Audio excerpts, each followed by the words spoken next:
Hoje, gente, estou aqui para mais um vídeo, espero que todos vocês estejam bem. Então, neste vídeo eu vou compartilhar aqui com vocês esse livro aqui que eu estou lendo, Relato sobre a Existência dos Anjos da Guarda, de P.R. Jovanovic. Então, é um livro que eu ia compartilhar aí no vídeo anterior, só que ia ficar muito longo. E o que eu quero tá colocando aqui é para continuar falando sobre os ciclos, ciclos de tempo, sobre a nossa prisão, de não ser apenas uma prisão física, estamos presos aqui na Terra, não só presos no planeta, mas de certa forma presos em uma certa região, vamos supor, o que nos impede economicamente de viajar o planeta inteiro, de ser livre, de ser ir para o planeta todo, o planeta, qualquer lugar do planeta.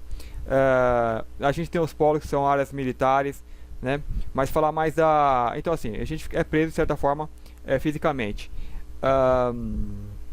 Às vezes falar assim, preso fisicamente, as pessoas acham que pode ser um exagero, mas a gente não pode sair do planeta, Aqui é montado uma espécie de matrix, de história, de seja o que for, que nós poderíamos ser um mundo livre, onde nós poderíamos ter acesso livre a outros mundos, outros planetas, até outras dimensões, mas nós somos presos, limitados fisicamente, para que seja dado ao uso, que é melhor aos nossos controladores, o ser humano é digamos, conduzido dessa forma.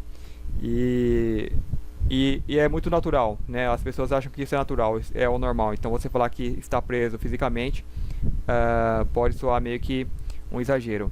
Mas tem as prisões mentais também. E a prisão mental ela te priva do conhecimento, da sabedoria do que acontece no seu planeta, do que é as verdades, do que se passa no nosso mundo, A gente tem aí a mídia, que dizem que só 5%, ela passa só 5% das notícias, 5% ou menos da notícia, O que é de importante mesmo, elas não passam do que está acontecendo, Então são apenas meios de controle de massa. E disso advém a história, que a gente conhece, que é pra gente levar a nossa vida de uma forma normal. Então você passa ali na escola que você vai ter um material só para encher linguiça, como se diz no popular. A gente não aprende nada realmente que nos vai fazer crescer como ser humano, É apenas um material para uma programação básica, para a gente se acostumar a horários e etc. E então tem essa prisão de um ciclo temporal, cada ciclo temporal lhe dá apenas com uma pequena quantia de informação, E esses ciclos, digamos, são cada vez mais reduzidos.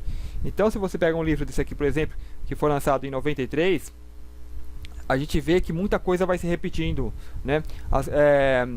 As coisas, digamos, o tempo muda, a tecnologia avança um pouquinho, mas continua o mesmo sistema de controle, é um sistema de controle de informação, E principalmente no nosso país, que é um país aí, digamos, um país subdesenvolvido, as coisas que acontecem lá fora demora aí uns média 20 ou mais anos, décadas para chegar aqui.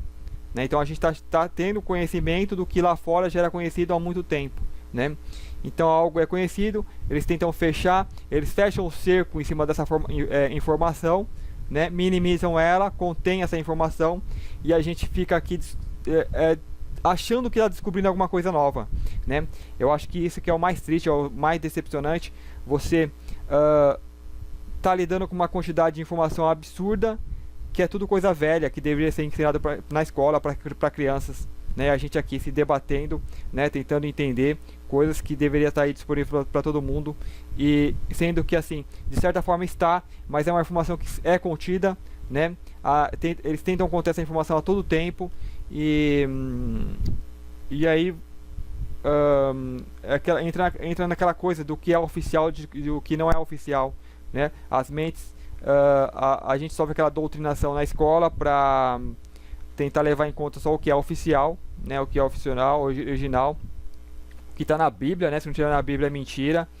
E então essa é a forma de manipulação, Uma das formas, que é você fechar as pessoas em um pequeno ciclo temporal, de alguns anos, e a elas lhes bastam a informação que contém dentro daqueles ciclos, Um exemplo, por exemplo, são as novelas, Tem aí uma novela, não sei se dura 1 ano ou 6 meses, Dura aí alguns meses.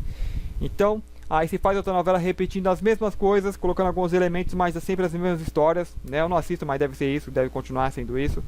E as pessoas estão lá, reassistindo aquilo, e porque elas estão presas numa linha de tempo muito curta, né? Então elas conseguem ficar revendo isso, né? Por exemplo, eu diria que é coisa já de alma antiga, né? Aquelas almas mais velhas. Você vê uma coisa uma vez, duas vezes, três vezes, pronto, você cansa, você quer outra coisa, você quer coisas novas. As almas novas não, elas vão ver aquilo várias vezes, né? Porque elas realmente ficam presas nessas escalas de tempos, né? Reduzidas.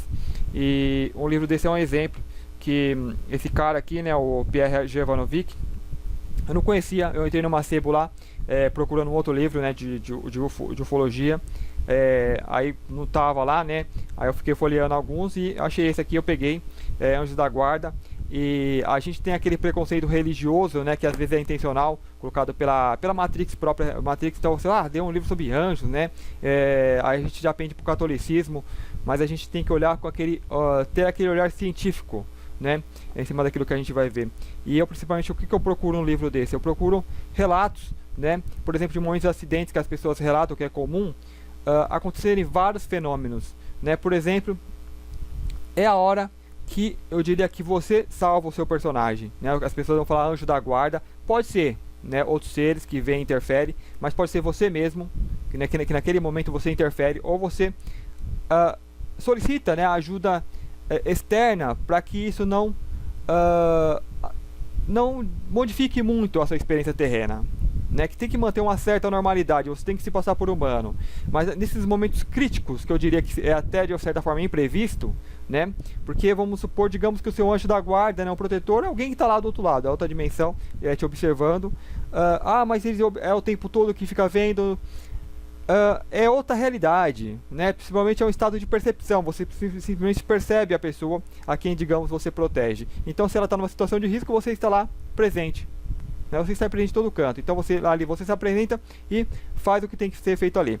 Então, ou é essa outra pessoa que faz, ou a própria pessoa que naquele momento ela expande, tem uma expansão de consciência, então o mundo é como se ela se acelerasse, né? Algumas pessoas se aceleram, digamos, nós temos aqui uma pegada de tempo normal, né? A gente se move assim de uma certa velocidade, a pessoa ela fica mais rápida, né, muito mais rápida, porque ela expande, né, então é meio que o espírito dela que assume, né, é um eu, uma parte maior, uma quantia maior de si mesma que assume, então ela tem a impressão das coisas estarem passando em câmera lenta, né, então é o momento que ela tem para poder se livrar do acidente, né, para poder sair daquilo ali, né, de forma muito rápida, né, e algo que passou, ela volta ao normal e às vezes eu diria que as pessoas esquecem, então tem muitos relatos que as pessoas saem ilesas do acidente, mas elas acordam ilesas, falando que você não sabe nem como foi parar ali, né? Talvez é informação demais para a mente dela processar, ou ela mesma apaga, fala, opa, essa informação não precisa estar, né, para a pessoa. Mas eu diria que isso, embora para as pessoas é tido como, digamos, ficção, as pessoas não levam muito a sério, mas os meios militares, os controladores da Matrix levam muito a sério. Até um vídeo que eu queria fazer falando sobre super soldados, né? Porque vamos supor, aqui nesse livro tem alguns relatos, né? De pessoas que terroristas, né? Pessoas que fazem atentados, que são atiradores, então se colocam ali numa ponte, então passam as pessoas com o carro, eles atiravam. Algumas pessoas, elas desviavam a cabeça, né? Elas falaram que de forma intuitiva, elas viravam a cabeça para o lado, o tiro passava, né? Então imagina você dominar essa qualidade, né? Porque não é algo que isso que nós temos, né? Não é algo que se manifesta apenas no momentos críticos, está o tempo todo conosco, né? Mas nós não desenvolvemos por causa dessa prisão, digamos, intelectual, essa prisão reducionista, né? Que faz você ser apenas isso, né? E se conter apenas isso. Eu compararia, digamos, essas outras qualidades como você jogar um videogame e você inserir códigos, né? Às vezes você estraga o jogo, né? Vamos supor, eu quero jogar aquele joguinho terrícola, né? E ser um humano comum, né? Eu não vou usar código, mas se é um momento crítico, algo imprevisto, você vai lá e usa, né? Que são aqueles códigos de invencibilidade, invisível, tem um monte de código, né? Vida infinita. Então é mais ou menos isso, né? E com certeza os militares tentaram de alguma forma, né, utilizar isso, e deve ser isso que se chega lá aos super soldados. Há vários métodos, há várias coisas que é dito, e eu não vou entrar em detalhes, né, eu vou pegar mais esse lado que é o mais interessante, que é um lado que você poderia fazer sem apelar para a magia negra, né? Porque o que os militares, esse meio militares faz, como eles, assim, é muito ligado com o satanismo, né? Essas coisas de controle de outros seres, de outras raças que não são humanas, então eles apelam para o lado da magia negra, né? De extrair o tônus vital, de trabalhar ali com alquimia.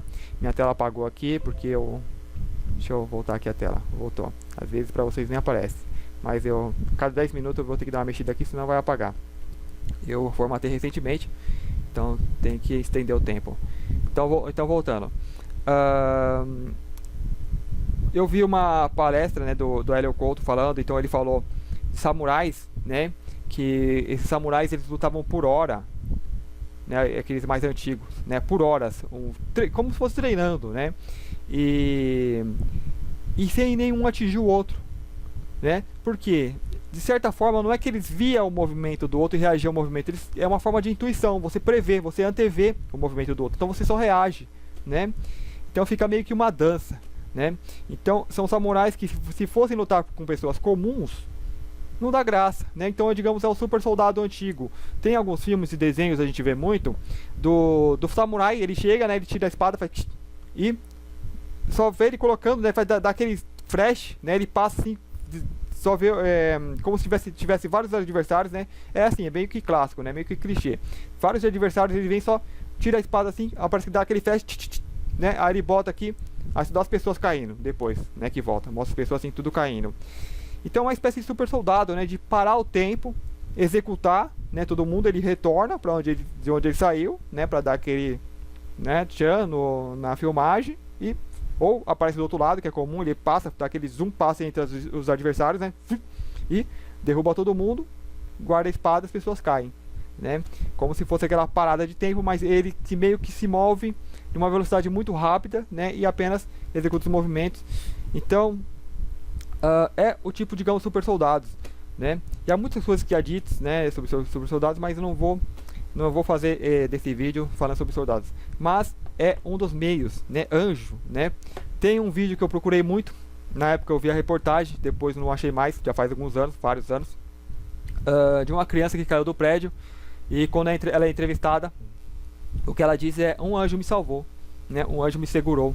Que ela caiu ali de vários andares, eu não lembro, acho que de 7 andares, né, era para ser estourado toda, só teve alguns arranhões, né, falou, um anjo me segurou, né, então acontece esse tipo de coisa, às vezes sim, outro ser, né, que está ali acompanhando, às vezes a própria pessoa que sai dessa forma do acidente, né, e depois ela pode não lembrar ou pode se lembrar, as coisas ficaram em câmera lentas, né, nesse momento, como a pessoa tem uma expansão de memória, ela expande mais, ela pode rever a vida dela todinha, né, eu vi minha vida passar diante dos meus olhos, né, então há muitas coisas desse tipo.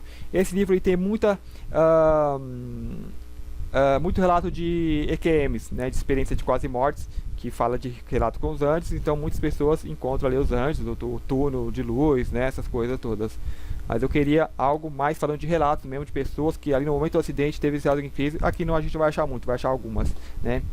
E outras coisas que eu achei também, que são seres dimensionais, né, não são assim anjos, aquele anjinho católico, aquela criancinha rechonchuda. Eu sei, né, que muitos são aliens,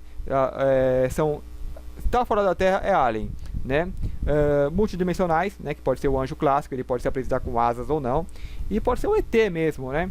Então esse aqui é para falar do ET, para falar esse vídeo também, né, que eu tava, como eu falei, dos ciclos, né. Então aqui um livro de 93, já se falava essas coisas, né. Então digamos, se os seus familiares tivessem estudado tudo isso, teriam passado para vocês, não passaram, né, que vocês possam fazer isso, digamos, com os seus descendentes, e a gente, assim, de humano para humano, pessoa para pessoa, a gente faz esse trabalho que o sistema não faz, porque é um sistema predatório, né. Então, caso ele mude, né, as coisas vão mudar aí geralmente, mas eu acho que a mudança vem das pessoas, vem de pessoas como nós, né, que simplesmente escolhemos ser o que somos, né, escolhemos desprogramar-se, né, dessa Matrix, e ser nós mesmos, né, e aí, digamos que um mundo novo revela diante de você, né, como eu venho falando nos vídeos anteriores, você vê um filme, você vê de forma diferente, você vê muita revelação, coisas que eles colocam lá como arte, como entretenimento, mas tem muita revelação, e é curioso isso.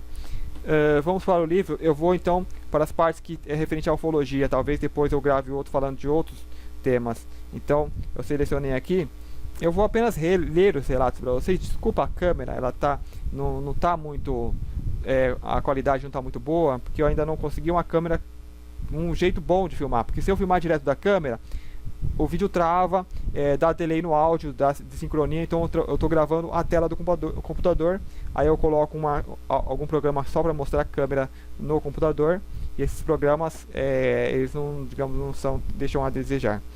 Então eu vou ler aqui só algumas partes, né, direta, não vou estar lendo todo o capítulo. Então aqui, ó, Martin se deu conta de que todas essas histórias estranhas que os pilotos só contam entre si mereciam mais atenção. Então aqui, já um relato, né, falando do Martin, lá, não sei quem, não lembro mais quem que é Martin, porque eu já li essa parte já faz um tempo.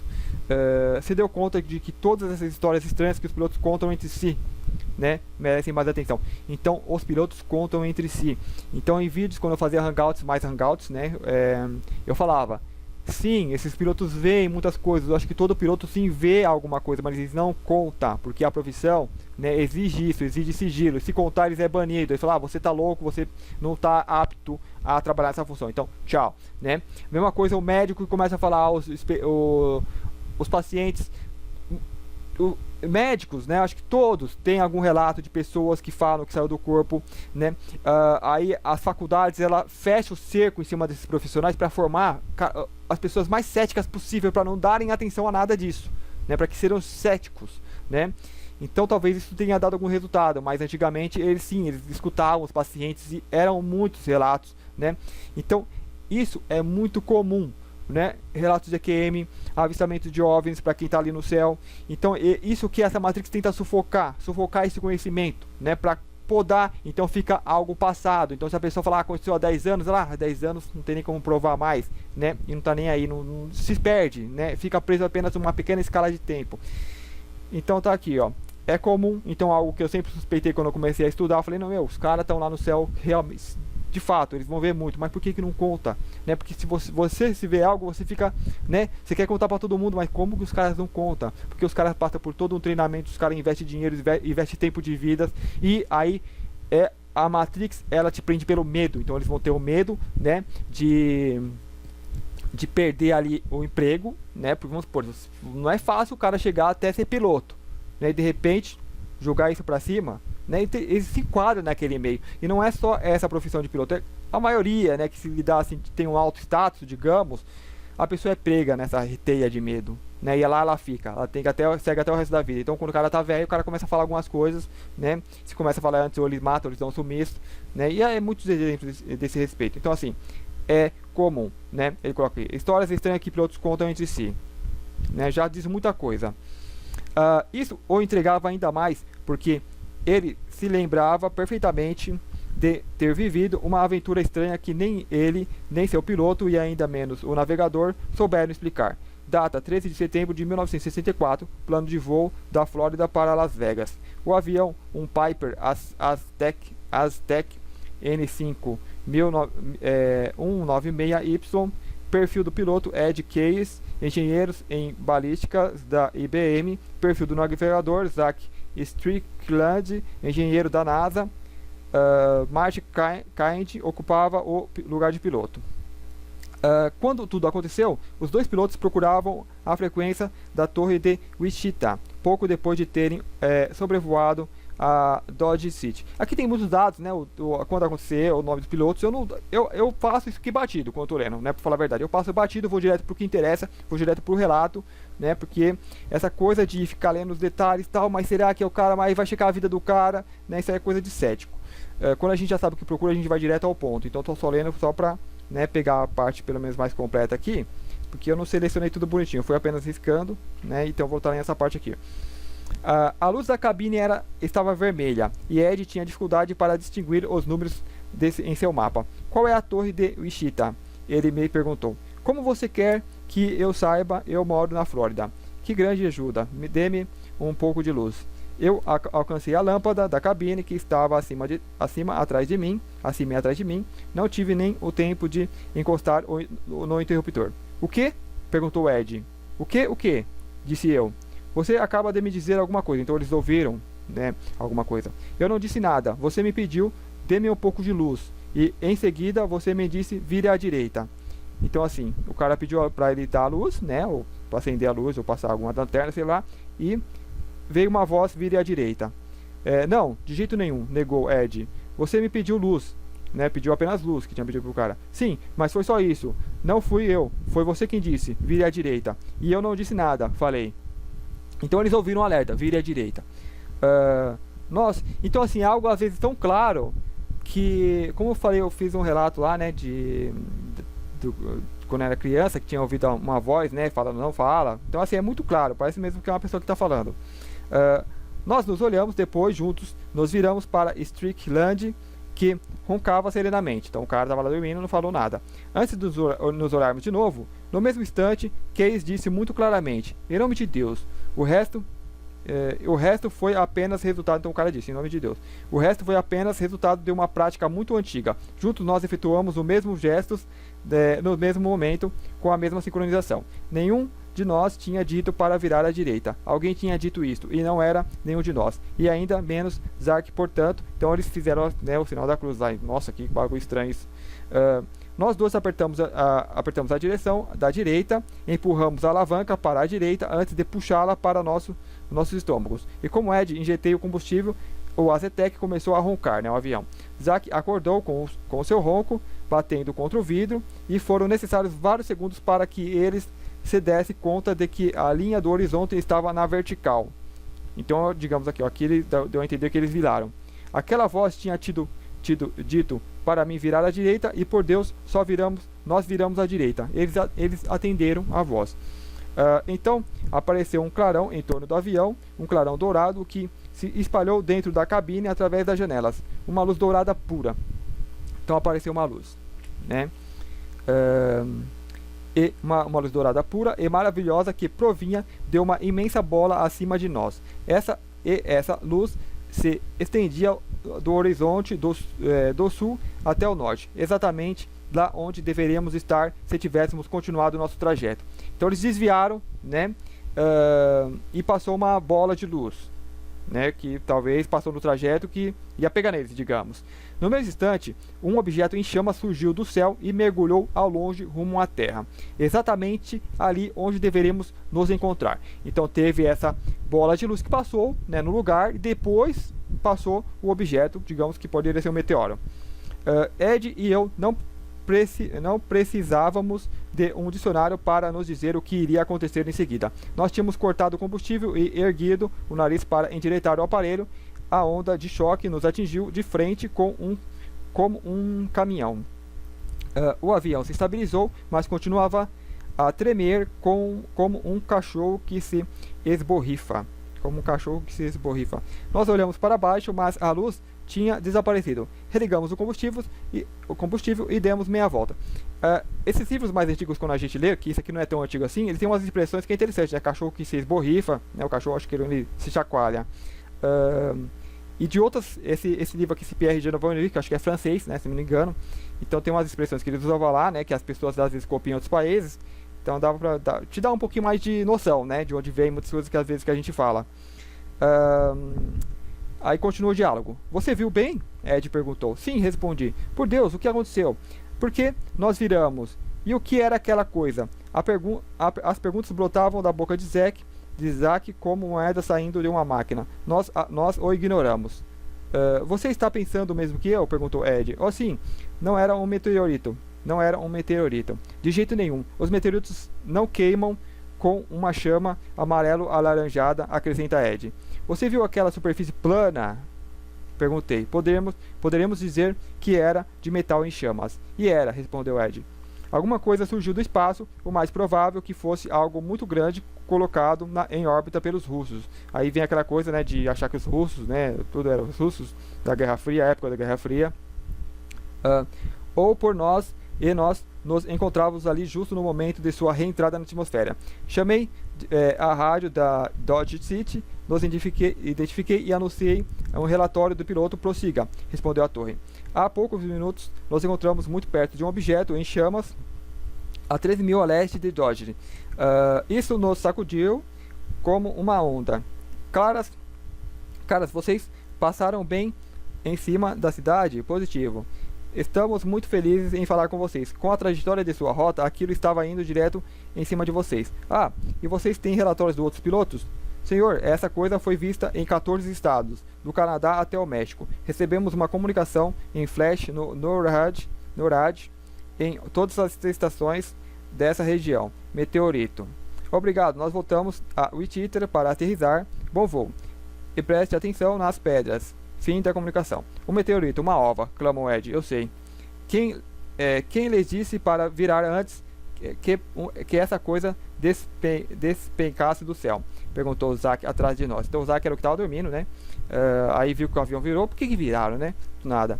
Ed nunca perdeu uma oportunidade para exercitar seu senso de humor. Acho que foi Madame Deus. Foi só aterrissarmos em Wichita. Zack pegou uma garrafa de whisky que ele tinha em sua bagagem. Não podemos culpá-lo. A meu ver, é necessário um post-scription. De quem era aquela voz? De onde ela vinha? Quem disse para virar à direita? 3 pessoas no Aztecs, nenhum de nós tinha dito. Os rádios estavam desligados, portanto essa fonte foi eliminada. Só restava a possibilidade de uma voz vinda de outro lugar. Nem Ed nem eu poderíamos garantir se ouvíssemos essas instruções vir à direita sob forma de palavras ou se a ouvimos em nossas mentes. Não sabemos, mas sabemos em compensação que se não tivéssemos obedecido teria sido o fim da viagem para nós 3. Pense, para sempre.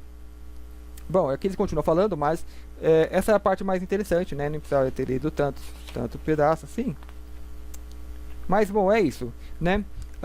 Passou algo, né? Talvez ali um OVNI, que ele falou que não era, tinha prateado, né? Algo de metal.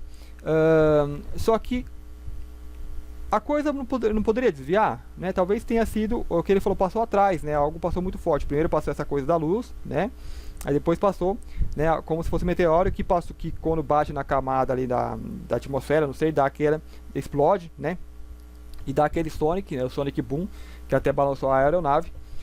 Mas antes eles ouviram a voz mandando virar, e uma voz desconhecida, e simplesmente viraram, né? Que é muito difícil. A pessoa tá voando assim e recebe uma instrução que não sabe de onde e atende a instrução. Então, né, muitas vezes é tido como uma intervenção de anjos, né, que falam das vozes, que comunicam pessoas, né, muitas pessoas ouvem claramente o que elas devem fazer, né. Então aqui um caso que já está ali, né, que passa um objeto. O mais interessante, então aqui tem várias anotações que falam de EQM. Deixa eu ver se eu pego alguma aqui para...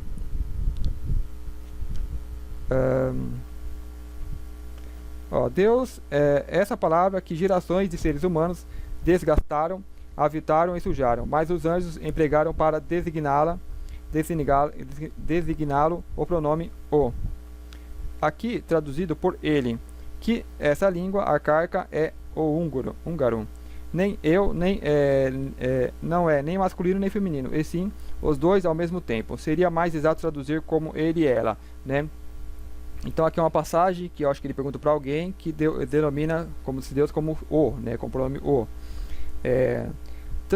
transcendendo assim essa masculinidade do divino que pesa tanto em nossas religiões reveladas. O é o masculino e o feminino, o pai e a mãe, a força e sabedoria todo-poderoso e ternura. E não há necessidade nenhuma de completá-lo com figuras femininas, porque a feminilidade faz parte da sua própria essência e torna-o tão mais próximo de nós. Então assim, tem alguns ensinamentos, né, algumas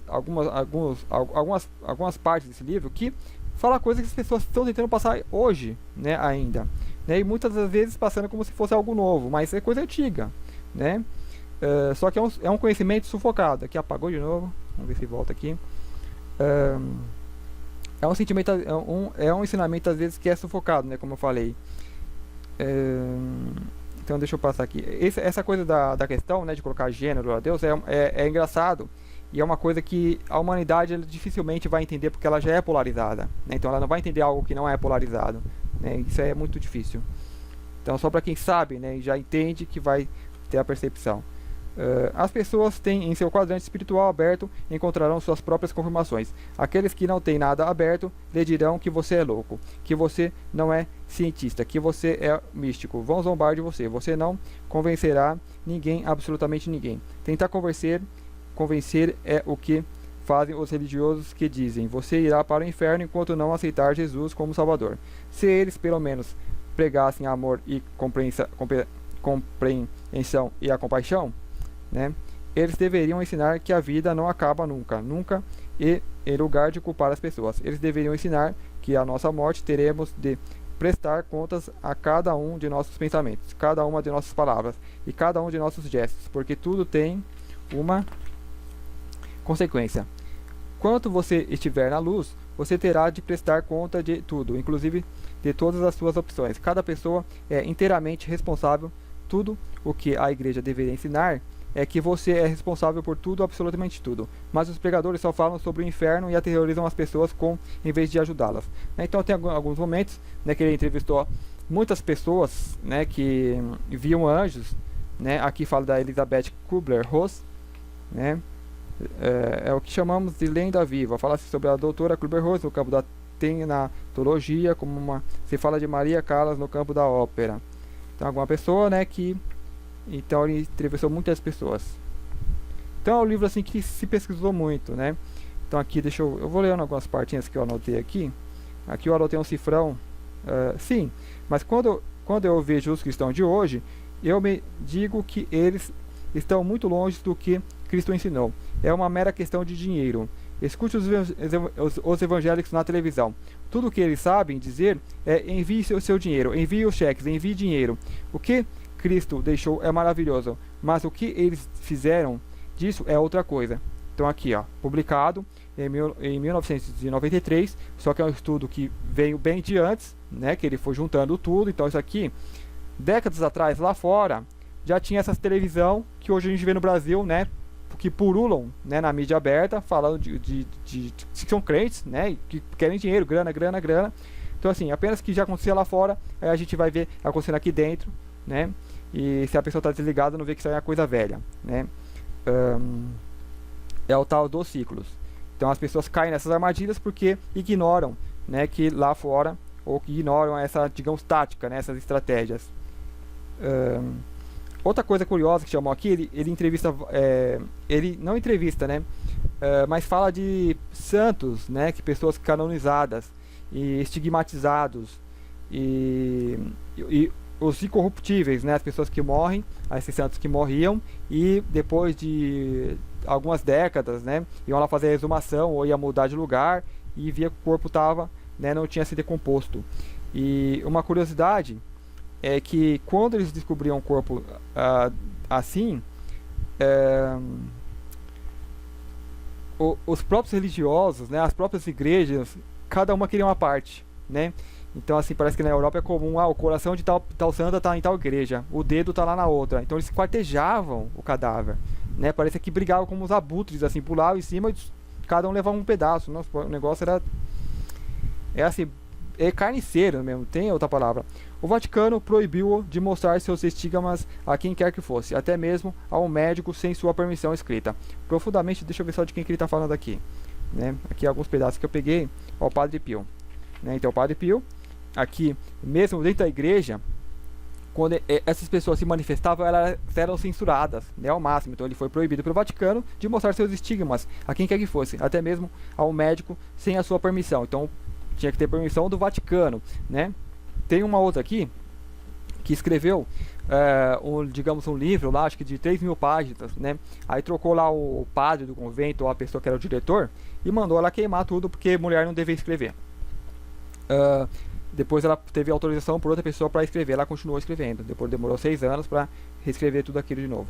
Profundamente humilde e respeitoso às ordens de seus superiores, o Padre Pio dobrou-se sempre de boa vontade e esses controles e as injunções de seus superiores. Todos acabaram por ver nele o sucessor de Francisco de Assis, primeiro estigmatizado da igreja. Então assim, essas pessoas, elas não tinham, digamos, aquela coisa que podia chamar de ego, né? Então elas seguiam, mandava, elas seguiam, né? Elas tinha, eles meio que ouvia a voz, né, do anjo, de Deus, de Cristo, e seguia o que era passado, mas ele seguia a orientação, porque parece que todos os estigmatizados, todos os santos, que, né, que pessoas que atraíam a atenção nas igrejas, era denominado alguém para orientar essa pessoa, né, para quando ela estivesse meio perdida, meio com aquelas crises, porque essas pessoas não passavam de sensitivos, né, os estigmatizados, que pessoas que ouviam voz. Então assim, hoje você tem os canalizadores, que vai canalizar o anjo tal, anjo tal, anjo tal. Antigamente era essas pessoas, né, que eram os estigmatizados, as pessoas que tinham êxtase com anjos. Então elas ouviam, tinha êxtase e canalizavam, ia lá e psicografavam, né? E tinha ali um orientador, né, que falava se ia publicar ou não, né? Então assim, antigamente então as canalizações vinham dessa forma, porque a igreja católica controlava tudo. Se acontecesse fora da igreja, é bruxa, queima, né? Então não tinha outro jeito. Então a espiritualidade ela acha esse jeito de estar agindo.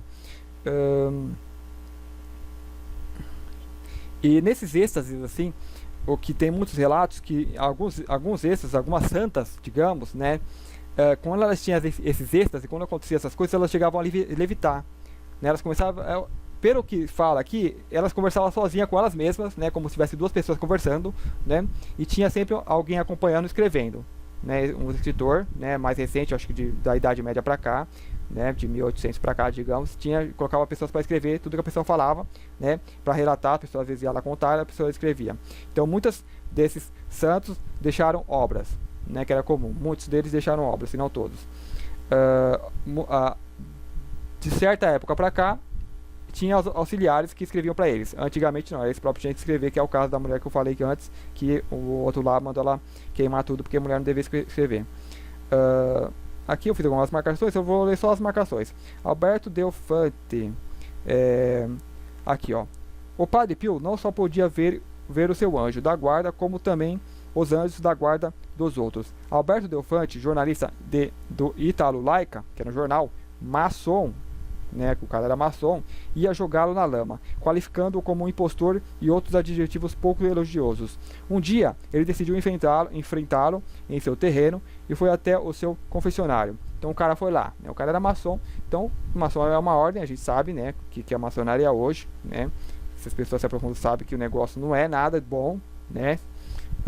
Então eles fazem parte desse controle da Matrix. Então ele foi lá visitar. O Padre Pio lhe recitou a lista completa de seus pecados, imobilizando-o pelas lágrimas de emoção. Pode-se adivinhar o que veio a seguir. O redator da imprensa tornou-se o seu mais fiel defensor, a ponto de redigir um livro que relata todos os milagres do padre, depoimentos de fonte segura, confrontados, verificados, examinados e autenticados. Então assim, o maçom é o cara treinado, né, para servir a Matrix, só que tem um ser humano lá, né? Aí você chega lá para atacar o padre, para acabar, desmontar ele, e o cara essas pessoas são sensitivos, né? São místicos. Então ele tem a capacidade, esses místicos, né, dependendo da sensibilidade da pessoa, ela vai olhar para a pessoa e vai olhar a pessoa, digamos, desnuda, né? Vê a vida, né? Ele é dimensional, então ele vê sua alma, né? Vê tudo que seu personagem já fez, né? Vê todos os seus sonhos, você tá desnudo para eles. Então por isso que para quem quer ascender uma dimensão e ir para a quinta dimensão, você não deve ter medo, né, de ser desnudado, porque nós somos, né, quem nos vê dessa dimensão, vê nós desnudados, vê tudo que nós já fizemos, né, vê nossos anseios, vê nossos segredos, vê que nós ansiamos, né, vê se você não está mentindo ou não, né. Agora, quem tem medo disso, plasma para si essa dimensão que a gente está, a terceira, e se prende aqui, né, e fica preso. Né, como eu já disse, não é que você vai sair contando seus segredos para todo mundo, porque você vai contar só para coisa para terceira dimensão, né? E não tem por que fazer isso. E quem está na quinta também não quer saber nada do que você tem para contar, né? Então, você só está enganando a você mesmo, né? Quando você tem medo de algo, só a si mesmo, né? Então aqui, esses sensitivos, por isso muitas pessoas têm medo de sensitivos, porque eles olham para a pessoa e eles realmente desnudam a pessoa, né? Só que eles não julgam, né? Porque se eles forem julgar, eles estão presos também na Matrix. Então eles têm um dom ali, né? A coisa fica apagando aqui a cada 10 minutos, para lembrar também, para não deixar o vídeo muito longo. Então assim, né? A pessoa não vai julgar, né? Ok, eu estou enrolando aqui e o vídeo está ficando longo, então eu vou logo para a parte aqui que fala a mais interessante, de Fátima lá, né, a Maria, que ela falava. Hoje, né, ainda teve casos, sensitivos anunciando, né? Aparições marianas que falam, vai aparecer tal lugar, então as pessoas vão lá, as pessoas veem. Isso é coisa antiga, né? E aparecia, né, de fato. E a questão que eu coloco, que fica clara, eu nunca dei tanta atenção, né, a esse tipo de relato. Eu via meio que por cima, né, a aparição lá de Maria para os 3 pastorinhos, né, as 3 crianças. E aqui fica bem claro, né, que eram aliens, né, fica bem claro. Aqui eu vou ler uma parte antes aqui que descreve um êxtase. Ó,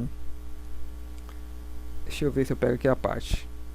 Bastava que Maria se ajoelhasse em adoração diante do Santo Sacramento para que fosse envolvida por um êxtase, manifestado por uma levitação que poderia durar 2 ou 3 horas. Como observamos, esse perfil de mística deixa sempre atrás de si uma obra literária imortal.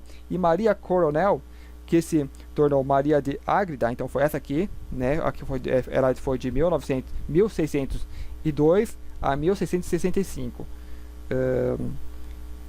Então ela viveu ali acho que 63 anos.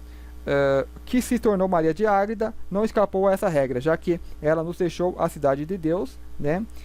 Acho que hoje a obra está com o nome A Mística Cidade de Deus, uma pura maravilha do gênero. Então assim, muitas pessoas deixaram muito material, né, literário para as pessoas estarem lendo aí. Como hoje se fazem muitas canalizações, então ele tem muita mensagem.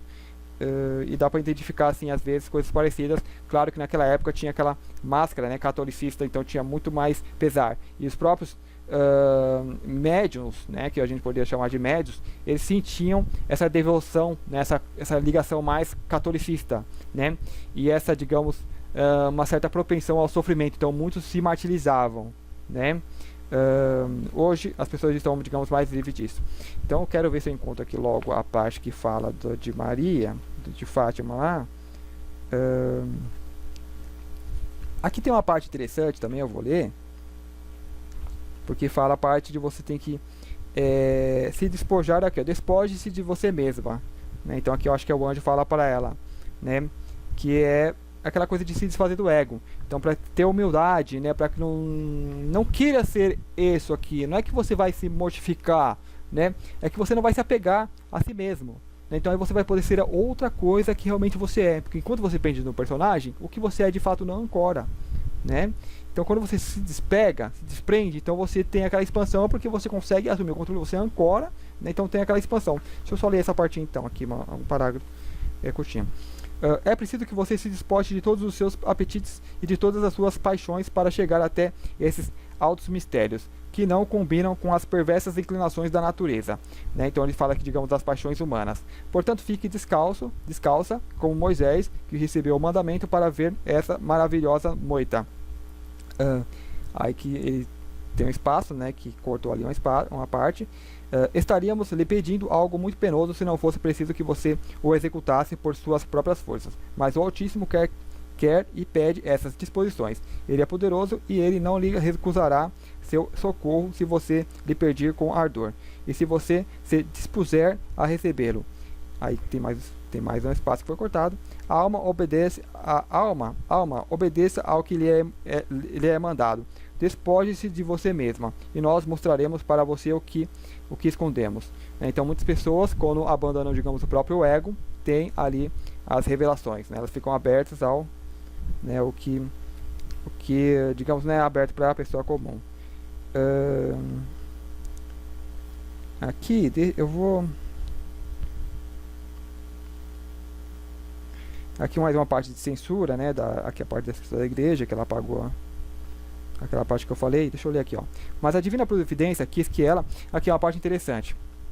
Mas a divina providência quis ela própria autenticar essas memórias. Pouco tempo depois do envio da cópia do manuscrito a Felipe IV, o diretor espiritual da freira foi substituído, e o novo lhe pediu para queimar as 3.000 páginas, explicando-lhe que uma mulher da igreja não tinha nada que escrever. Particularmente humilde e obediente, Maria de Ágreda obedeceu e jogou o manuscrito no fogo sem pestanejar. Seus interlocutores celestes lhe tinham pedido também para obedecer às ordens. Então assim, ela foi levada a queimar 3.000 páginas que ela tinha escrevido.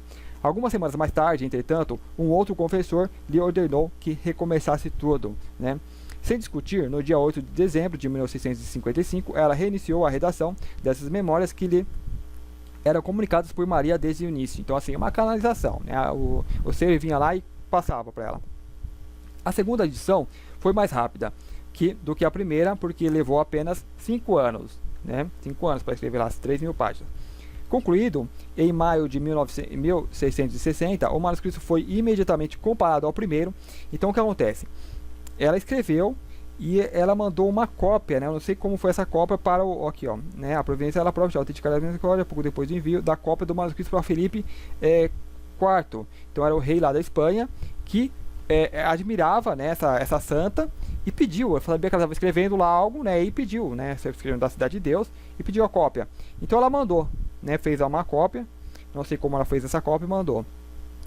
E aqui ela ficou o cara lá que substituiu, né, o confessor, esqueci, mandou ela queimar, né, o cara que era um padre lá, não sei, mandou ela queimar, e ela queimou.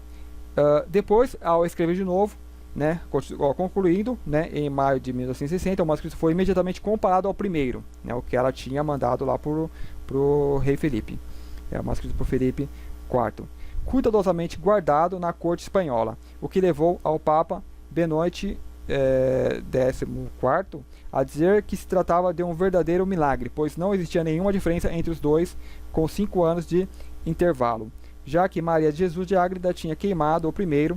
Esse detalhe não me inspira nem um pouco, afinal ela poderia ter simplesmente guardado a cópia. No entanto, 4 circunstâncias pesam a seu favor. Primeiro, Maria de Jesus não tinha ao seu lado um secretário encarregado de anotar suas visões e suas locuções, como Hildegard de von Bingen, Angela de Figurino. Bom, aqui ele continua aqui.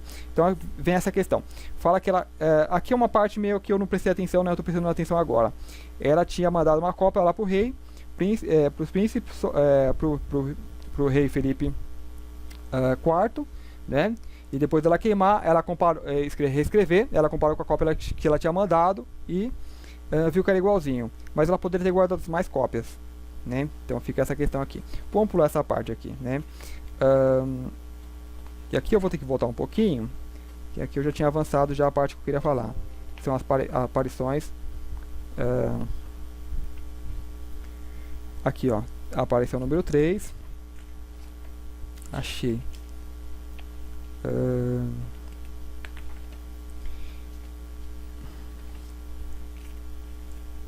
Aqui são as aparições de Fátima, né? Ó. Jacinta Marto, acho que é uma das crianças que presenciaram a aparição. Então aqui o que eu queria passar para esse vídeo já era isso, né? Eu vou passar, vai ficar um pouquinho longuinho, mas é esse aqui que eu estava querendo passar. Reconheçamos que o efeito sobre a população e sobretudo sobre o sistema político teria sido enorme, ainda mais porque em Fátima a Virgem pediria a consagração da Rússia ao seu coração. Além disso, então aqui ele comenta, por que ela não aparece numa cidade grande, né? O escritor, né? Então estava colocando essa questão aqui, né? Além disso, todas as testemunhas, então vou pegar aqui da parte, além disso, todas as testemunhas de Fátima, cerca de 70 mil, então cerca de 70 mil pessoas viram a aparição, foram testemunhas do que aconteceu lá em Fátima. E eu vou ver se aqui eu falo o ano aqui já em seguida. Cerca de 70 mil, das quais uns 30 jornalistas enviados a trabalho. Então assim, foi algo que foi comunicado, né? E saberia que estavam lá as pessoas para presenciar. Contam em coro que no dia anunciado, 13 de outubro de 1917, por Maria, em sua aparição anterior, o milagre prometido aconteceu por volta do meio-dia, né? Então foi a tal aparição de Fátima. Então aqui está um relato, né? De repente a chuva parou e as nuvens opacas desde a manhã se dissiparam. O sol apareceu no zenité, parecido com um disco de prata, né? Então assim, eu não li anteriormente, ou se eu li eu não dei tanta atenção, né? Mas se você pega assim, os relatos mais antigos, né? E se é escrito assim em outros países, parece que vem assim a coisa mais limpa, né? Menos sem censura, né? Depende, tipo aqui no Brasil a coisa acho que passa por uma censura mais ferrenha, né? Então se tem ali disco de prata eles já tiram, né? Eles colocam uma bola de fogo, né? Algo para dissimular. Então, quando a gente pega de outro país, né, por exemplo, se você começar a ler coisa da Rússia, direto da Rússia, que é onde tem menos censura, né, aí você vai pegar a coisa mais, né, verdadeira também, né, depende do país, né, esses países que são condenados, geralmente a coisa vai mais sem censura, né. Aqui então, vamos continuar aqui. O Sol apareceu no ZT, parecido com um disco de prata. O Sol apareceu no ZT, parecido com um disco de prata. Então aqui ele fala do Sol, né? Vamos ver se é o Sol mesmo. De repente, ele se pôs a girar em torno de si mesmo. Então tá o Sol, né? Ele coloca como Sol, parecido com um disco de prata. Começa a girar começa a girar em torno de si mesmo, como uma roda de fogo, projetando em todas as direções feixes de luz, cuja cor mudou várias vezes. Raios amarelos, vermelhos, verdes, azuis, etc. Então assim, um show, né, que o objeto deu, né? Parecia um sol, né? Começou a girar, um sol prateado, então não é aquele amarelo, né, dourado. Coloriram as nuvens, as árvores, as colinas, dando um aspecto estranho à paisagem, e toda essa natureza estranhamente transformou-se por seu criador. Talvez eu grave um vídeo falando só desse relato, né? Porque aqui já ficou longo, então poucas pessoas vão ver. Mas veja isso, né? Tá aqui essa parte que eu tô lendo. Infelizmente não dá para ler porque a qualidade tá ruim, né? Mas ó, tenta imaginar o fenômeno. Sol girou, começa a emitir várias luzes, então as nuvens ficam coloridas por essas nuvens. A paisagem, né, as montanhas, os pastos ficam coloridos, né? Então imagina o fenômeno, né? Claramente, ao meu ver, uma nave fazendo isso. Aqui, ó, luz por raios amarelos, vermelhos, verdes, azuis coloriram as nuvens, as árvores, as colinas, dando um aspecto estranho à paisagem e toda essa natureza, extremamente transformada por seu criador. Ao final de alguns minutos, o astro parou, brilhando com uma luz que não fazia mal aos olhos. Depois, devia ser uma luz forte, né? Porque vamos supor, para ele colocar essa observação que não fazia mal aos olhos, então era uma luz que naturalmente deveria fazer, mas não fazia, né? Então é muito aquele aspecto de OVNIs mesmo, aquela tecnologia que eles possuem, né? De colocar aquela luz que uma vez é luz sólida, né? Que transporta a pessoa. Depois recomeçou sua dança impressionante. Então assim, não parou o negócio, né? Então você, 70 mil pessoas, né? Esse fenômeno se reproduziu 3 vezes, e cada vez com um movimento mais rápido, uma luz mais brilhante e mais colorida. E durante os 12 inesquecíveis minutos que durou esse espetáculo impressionante, a multidão se manteve suspensa, contemplando boquiaberta esse fenômeno trágico e cativante, que devia ser visto no raio de 40 quilômetros. Então assim, uma área muito grande, né? E você justifica essas 60 mil pessoas. De repente, os espectadores tiveram a impressão de que o Sol se destacava do firmamento e se precipitava sobre eles. Então foi algo assim que mexeu, eu diria que foi uma ilusão, um holograma. Eles têm tecnologia, vamos supor, se o Sol está ali, eles têm tecnologia para você ver o Sol mudando de lugar, né? O Sol pode andar, você vai pensar que é o Sol andando. Então eles têm essa tecnologia para fazer isso. Então muitas pessoas podem questionar, então será que a gente não está assistindo uma projeção do céu? Né? Será que isso aqui não é uma estufa? Então eles só colocam uma animação para a gente ter essa, né, essa ilusão, né? Então isso completaria a Matrix, né, que a gente vive, né? Porque eles foram lá e manipularam o Sol. Deixa eu continuar aqui. Depois, de repente, os espectadores tiveram a impressão de que o Sol se destacava do firmamento e se precipitava sobre eles, né? Se o Sol caía sobre eles. Um grito formidável saiu ao mesmo tempo do peito de todos os presentes. Algumas pessoas se ajoelhavam, outros gritavam, outros rezavam em volta. Então assim, é um fenômeno que para um OVNI, para quem está no outro planeta, para um ET, é uma coisa simples, é um brinquedo, é como brincar, né, com um ioiô, né? Mas para o humano, ele entra em pânico, né, porque ele não conhece, é coisa nova. Então ele, né, pensou que o Sol ia cair, então eles entraram em pânico, em desespero. Talvez muitos morreram de parada cardíaca, que não vai falar aqui, né, porque ia pegar mal. Ele parou no trajeto, depois voltou, né? Então o Sol estava caindo sobre as pessoas que começaram a entrar em pânico. Então o Sol parou no trajeto e depois voltou. Lentamente ao seu lugar, finalmente ele recuperou seu brilho normal, né? Então voltou lá. Então se a pessoa não está muito atenta, estava sonhando, morreu por ali, né? Não houve mais nuvens no céu, adquiriu um azul límpido, a multidão inteira se levantou, entoou o credo, as roupas das pessoas completamente encharcadas pela chuva do instante anterior secaram imediatamente, o entusiasmo foi indescritível. Tem aqui mais outros 3 relatos, mas aqui faz uma parte de censura que eu anotei aqui. Observemos que foi a primeira vez na história que Maria anunciou de antemão o milagre, como se fosse no musical, com todo o respeito que lhe devo. O mesmo fenômeno na Praça Vermelha não teria deixado de marcar o país para sempre. Ele questiona por que não faz uma cidade grande. Mas acontece que é justamente no meio de um lugar ermo que ela decide aparecer. E sempre então eles colocam que foi a Maria, que apareceu. Bom, foi um OVNI, né? Existe, na história, como que a Igreja Católica se apossou disso aqui, como que os pastorinhos lá eram católicos, então a Igreja Católica se apossou desse fenômeno.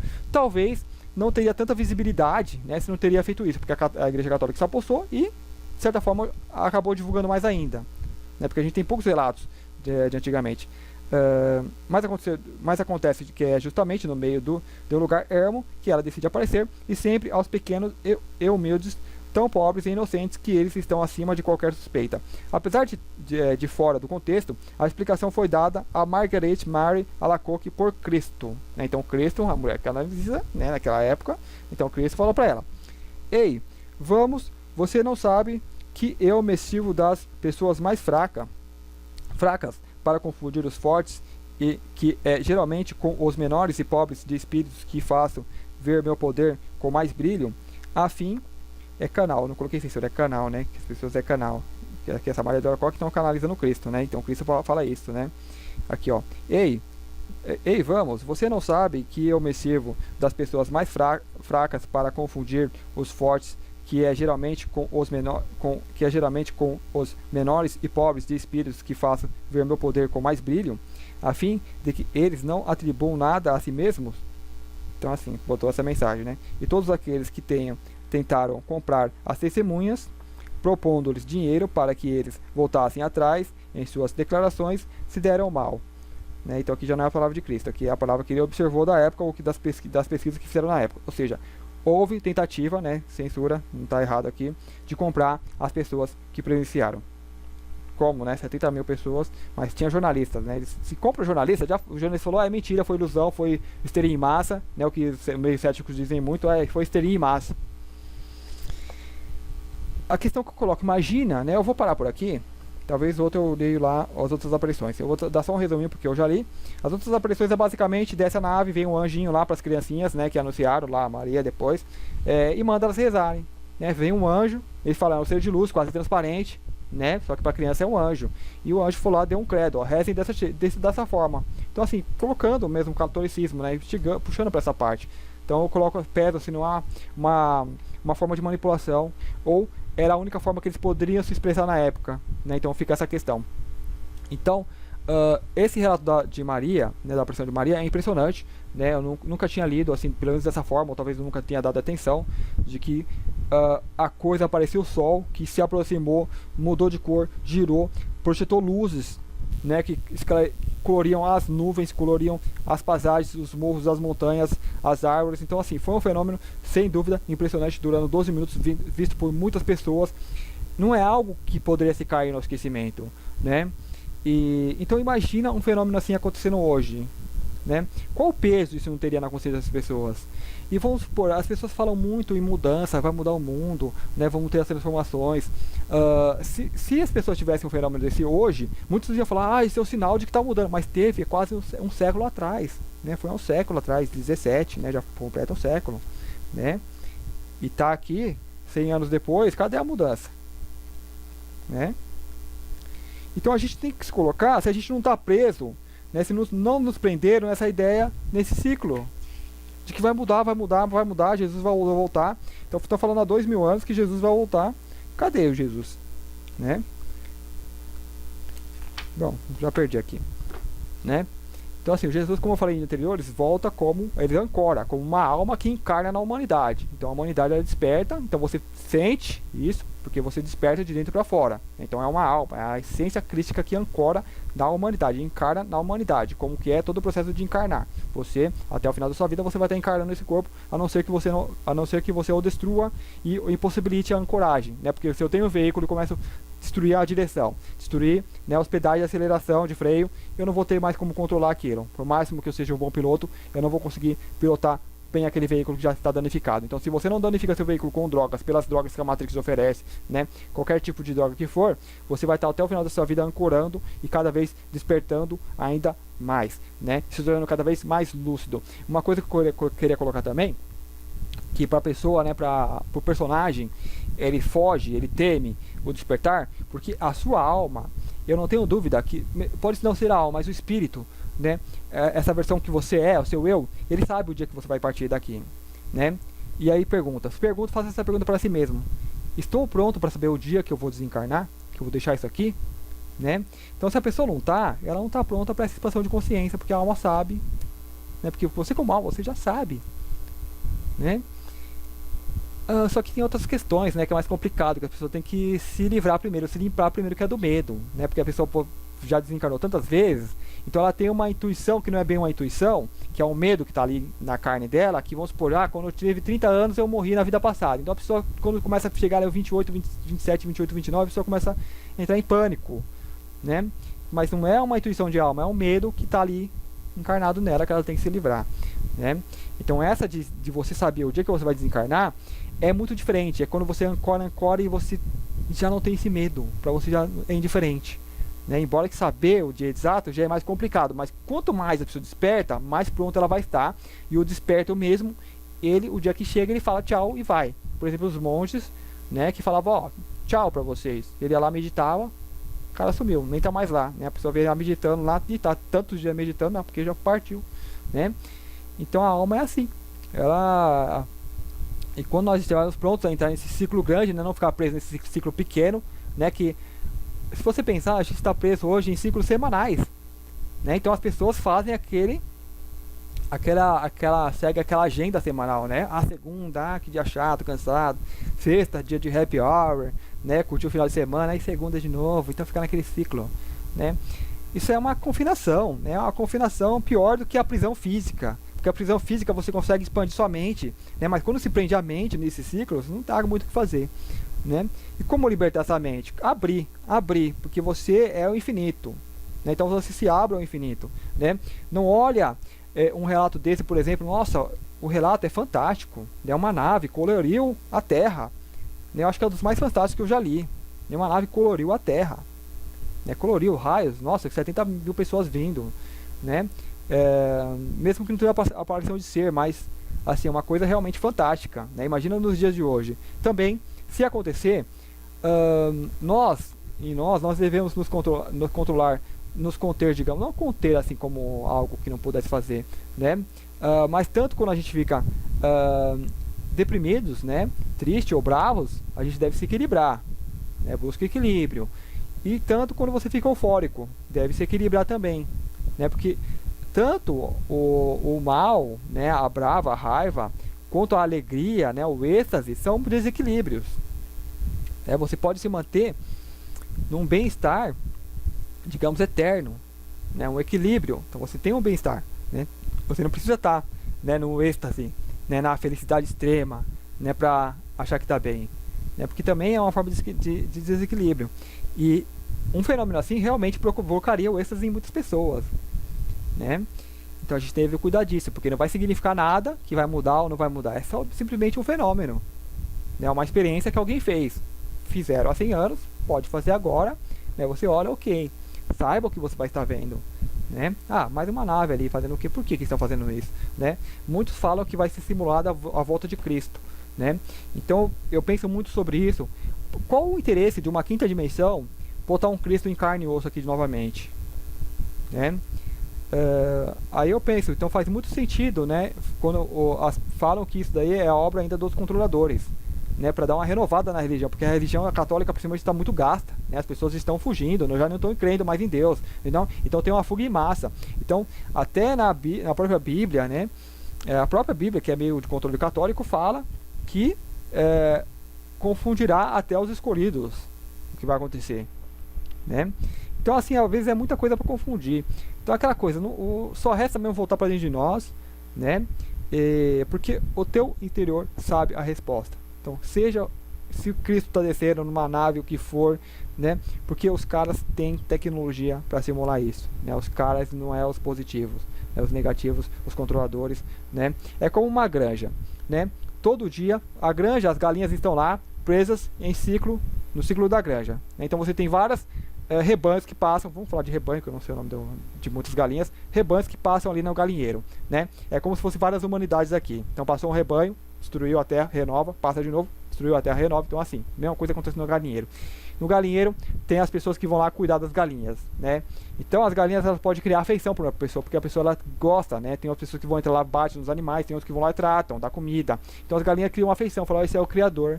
Eles nos trazem a comida, o alimento, todo dia. Eles nos alimentam, né? E nos trata bem, né? Nos solta para passear. Então a gente fica preso nisso, né? O animal que você encarnou é preso nisso, faz parte disso. Mas você é o piloto, né? Então se você se volta para dentro de si, você vai ter essa sabedoria, mas não de querer contestar, não de querer provar, né? Porque quem quer isso é o ego, né? Então você entra na neutralidade. Aí você vai encontrar uma resposta mais fiel, né? E você não se preocupa nem com a própria resposta, né? Então é aquele que simplesmente vai saber, né? Vai além do conhecimento, você simplesmente sabe, né? Então quanto mais centrado nós estivermos em nós mesmos, seja que fenômeno que for, se vai acontecer, se está mudando ou não, a gente vai ter um saber interno, né? Sem se importar muito, né, com o que se desenvolve no cenário externo. É isso, né? Já está meio longo, não vou prolongar mais. Eu espero que vocês tenham gostado. Deixar meu e-mail aí. Deixa eu ver se está filmando ainda isso aqui. Ainda tá. Porque às vezes fica, né, uma coisinha verde aqui.